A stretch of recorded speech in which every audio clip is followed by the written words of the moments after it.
Back here at home, as the state investigation into last week's historic water crisis across Metro Richmond gets underway, the city has just announced someone new is in charge of the Department of Public Utilities, at least for now. Our Tyler Layne sat down with Mayor Danny Avula to ask him about the decision. He joins us now in the studio. Tyler. Well, Janine and Julie, Mayor Danny Avula gave us 8 minutes for this interview, so we asked as much as we could within that time frame. And given today's announcement that the Director of Public Utilities, April Bingham, has stepped down, that was, of course, our first question. Did you ask for Ms. Bingham to resign?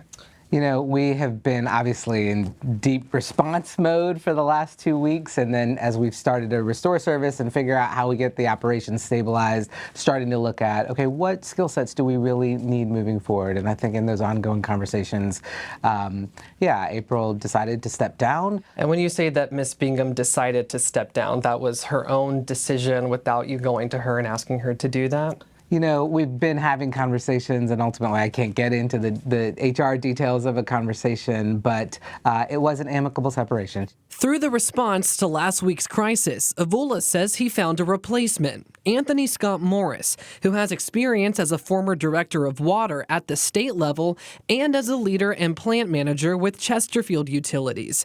Notably, Morris is a licensed engineer, and Bingham was not. Was that like a distinction that you wanted to make in finding this next leader? I think ensuring that we had somebody who was a professional engineer, and we have several who are on site and in the plant, but in quickly looking to find a replacement for April, finding somebody who could bring that expertise in the next phase of plant operations was a priority.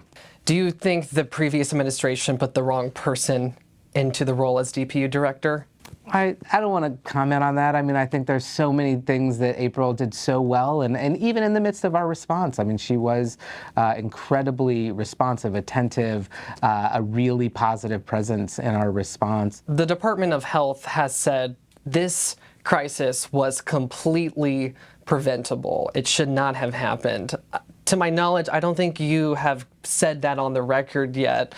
Can you answer that? Do you believe that this was completely avoidable? Yeah, I don't know that to be true, and we're very close to bringing a third-party independent consultant in who will do the deep dive into, the blow-by-blow of what happened and where did systems fail and where did human response where could that have been different. And I think at that point, I will be able to say with more certainty, could this have been avoided or could it not have? But I'm not there now. So why do you think the state can be so confident about that and you are not? Because I'm sure you guys have probably a lot of the same information.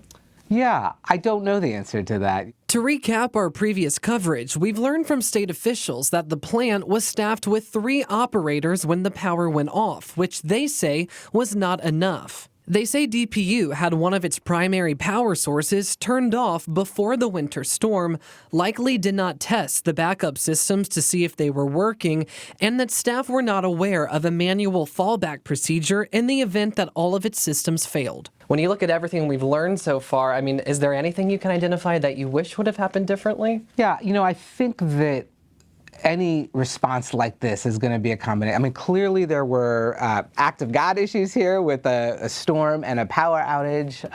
There do appear, as I understand it, to be infrastructure failures with the switchgear that didn't switch over. But then there's always going to be an element of human response. And I reached out to the campaign manager for former Richmond Mayor LeVar Stoney, who is now running for lieutenant governor, to ask whether he still stood by his appointment of April Bingham. He declined an interview request and has not yet provided a written statement, but we'll be sure to stay on top of that. I'm Tyler Layne for CBS 6 News.